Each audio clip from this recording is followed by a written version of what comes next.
Good day mga ka-earnings! May na-discover akong earning site na kaka-release lang, kikita ka sa pamamagitan ng panonood ng kanilang videos. Sa video na ito ay ituturo ko sa inyo kung paano nga ba kumita kay PayTube.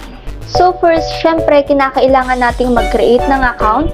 Nandito ang username, email address, password, at yung pangalan ng ating account. Para sa mga hindi pa nakakapag-register at hindi nakakaalam ng site na to, ilalagay ko yung link sa ating description box para mas mapabilis. After natin makapag-sign up is pwede na tayong mag-start manood ng videos at mag-ipon ng points na i-convert natin into cash. So ang kagandahan nga dito is meron nga siyang categories na marami kang pamimilian, no? Hindi ka talaga maboboring dito. Merong action, animation, comedy, crime, documentary, drama, fantasy, history, horror, mystery, romance, thriller, and Tagalog daw. Dito naman sa profile menu is dito mo makikita yung mga daily tasks, leaderboard, messages, notification, points history, referral, settings, at withdraw. Dito sa daily task, dito sa PayTube is meron silang daily task.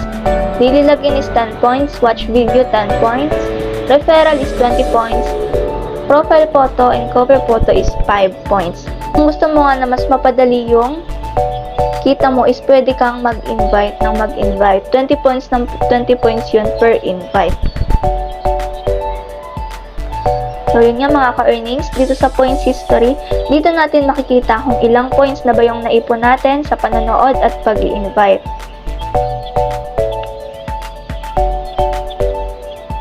So dito is makikita natin yung points ko is meron na akong naipon na 2,491 na kinita ko nga sa daily login and referral, pati din sa panonood. So marami kang pamimilian para kumita ka. Pwede kang mag-invite, pwede kang manood ng manood, at sa daily login din is meron ka ding makukuha na 10 points. Kung gusto nga natin mag-invite is i-click lang natin itong referral. You can refer as many friends as you wish. You'll receive 20 points, 2 peso for each successful referral. So you can refer friends as much as you want nga. Pero ito naman guys is optional lang ang pag-i-invite. Kung gusto mo lang mag-invite at magkaroon ng maraming points is pwede kang mag-invite. At lastly naman is paano mag-withdraw. Punta ka sa profile menu, hanapin mo lang yung withdraw. To prepare for a withdrawal, you must set up your payment details by going to Payment Settings tab and entering the required information like your account name and GCash number, then click Save Payment Settings at ilalagay nga ang ating account name at ang ating account number. So after natin ma-save is makikita natin dito na ang minimum amount ng withdrawal is 1,000 points, 100 pesos. Ilalagay mo lang dito yung value and dito naman nakikita kung ilang amount yun. The minimum withdrawal amount 1,000 points equivalent to 100 pesos. Our payment frequency takes 1 to 3 working days excluding Saturdays and Sundays. So sa pag-withdraw nga is hindi kasama ang Saturday and Sunday.